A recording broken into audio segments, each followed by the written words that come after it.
स्वारगेट आगारातील 23 सुरक्षा रक्षकांचं निलंबन, बस स्थानकात सुरक्षेसाठी पोलीस कर्मचारी तैनात।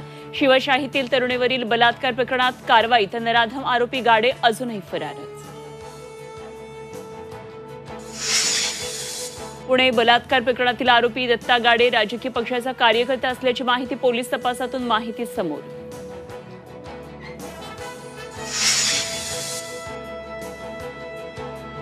पुण्यात गुंडांचा हैदोस, हॉटेल चालकाला जिवंत जाळण्याचा प्रयत्न, गाडीही पेटवली, 10 ते 15 जणांच्या टोळक्याचा प्रताप।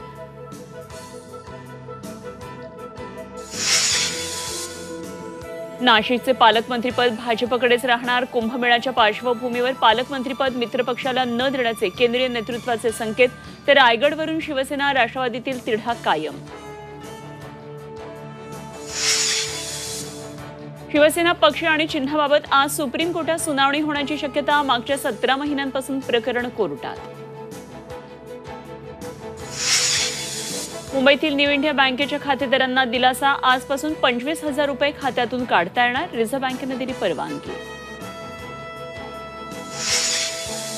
आज मराठी भाषा गौरव दिन, भाषेच्या गौरवासाठी काम करणाऱ्या साहित्यिक प्रकाशकांचा मुख्यमंत्र्यांच्या हस्ते गौरव, तर आम्ही मराठी बोलतो मराठी झी 24 तासचा विशेष संकल्प।